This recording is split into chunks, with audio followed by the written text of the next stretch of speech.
Hello friends, welcome back to my channel comparing verse. दोस्तों, हम जो है आपके लिए हमेशा कई सारी फिल्में लेके आते हैं, लेकिन आज हम लेकर आए एक एक्टर के जो है एक छोटे से किस्से के बारे में। भले ही आप कुणाल गोस्वामी को भूल गए हो, लेकिन यकीनन आप 80 के दौर का गाना बिल्कुल भी नहीं भूलेंगे, जिसको किशोर कुमार ने गाया था, जिसके बोल थे नीले नीले अंबर पर जब चांद छाए।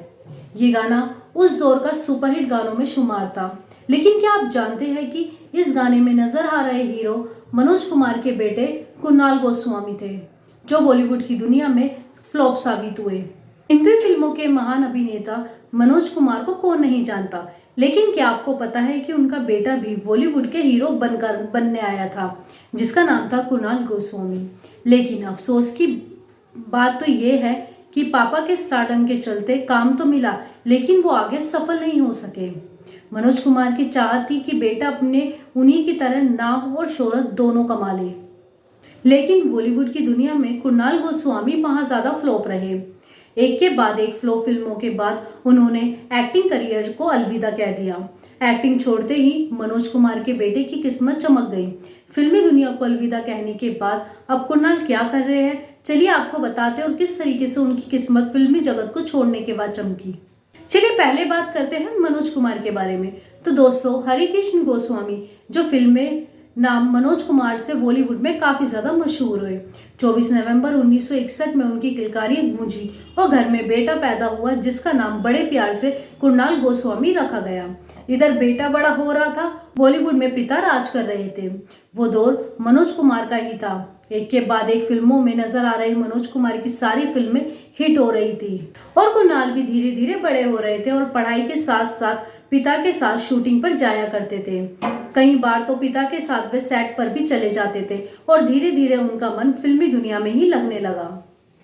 आगे जाके मनोज कुमार की भी दिल्ली तमन्ना पूरी हुई, बेटा जवान हुआ। तो 1969-80 के दौरान उन्होंने कुणाल 80 के होने लगे तो पिता मनोज कुमार ने उन्हें बुलाया और बोले, एक बड़े बजट की फिल्म बन रही है, उसमें तुमको भी मेरे साथ काम करना होगा।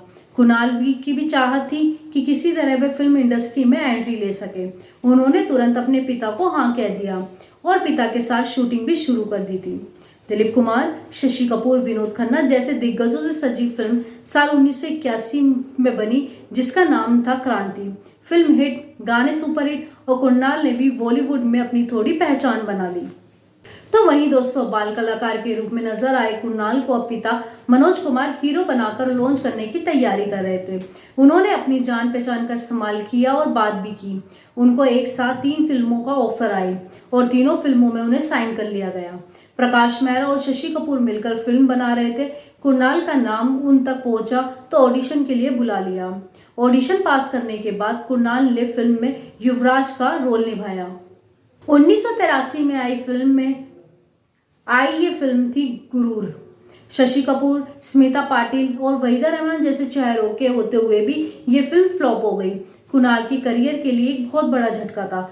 दूसरी फिल्म में जो तमिल फिल्म की रीमेक थी, उसमें उनके पिता भी लीड रोल बनके उनको हीरो नहीं बनवा पाए।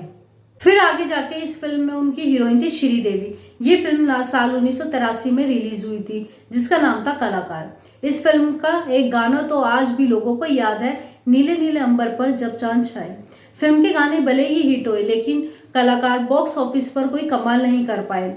तीसरी फिल्म भी मनोज कुमार की वजह से कुणाल को लीड हीरो बनाया गया। ये फिल्म भी 1983 में ही रिलीज हुई थी, जिसका नाम था दो गुलाब, जिसमें एक हिंदू युवक हीरो को ईसाई लड़की रूबी से प्यार हो जाता है। लेकिन ना तो फिल्म चली और ना ही फिल्म के गाने। एक के बाद एक तीनों ही फिल्में फ्लॉप साबित हुई। इसके साथ ही कुणाल के करियर पे जो है पूरी तरीके से बंद हो गया। मनोज कुमार भले ही बेटे को खुद जैसा स्टार बनाना चाहते हो, लेकिन कुणाल के पिता जैसे बात नहीं थी उनमें। औसत चेहरा और औसत अभिनय को देखकर फिल्म मेकर्स उनसे दूरी बनाते चले गए। फिर आगे जाके पिता के चलते उन्हें एक और फिल्म मिली। 1986 में उनकी फिल्म रिकी जो फिर से फ्लॉप हुई। एक बार फिर उन्हें अभिनय का मौका मिला। इस बार उनकी जोड़ी गोविंदा के साथ भी बनी। साल 1989 में आई फिल्म आखिरी बाजी।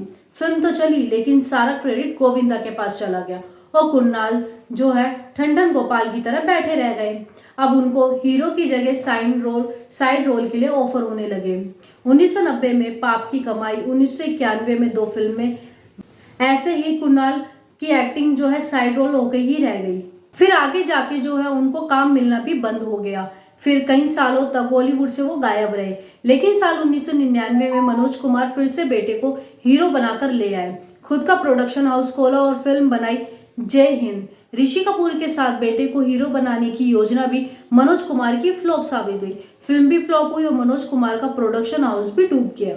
बड़े पर्दे को छोड़ कुणाल ने छोटे पर्दे की तरफ रुख लिया। छोटे पर्दे पर एक्टिंग करने की सोची। वह टीवी सीरियल जैसे कि भारत के शहीद, किटी पार्टी और परंपरा में नजर आए, लेकिन फिर वही ना दमदार एक्टिंग और ना ही लुक, दोनों से वो मात खा गए। यहाँ भी उन्हें नाकामयाबी हासिल हुई और कुणाल कुछ समझ चुके थे कि वह एक्टिंग की दुनिया में सक्सेस नहीं कर पाएंगे। इसी के साथ आगे जाके कुणाल ने जो है बिजनेसमैन का काम करा। जी हाँ दोस्तों, आगे जाके उन्होंने खुद का दिल्ली में कैटरिंग का बिजनेस खोला, जो आज जो है काफी ज्यादा कामयाब है। उसके चलते उन्होंने एक्टिंग से तो दूरी बनाई और शायद जो है एक्टिंग में उनका करियर आगे नहीं था, लेकिन एज ए बिजनेसमैन वो आज जो है काफी बड़े जो है जाने माने हस्ती है। तो दोस्तों ये थी हमारी आज की वीडियो मनोज कुमार के बेटे कुणाल गोस्वामी के ऊपर। दोस्तों ऐसी और भी वीडियोस लाते रहेंगे, हमारे चैनल पे बने रहे।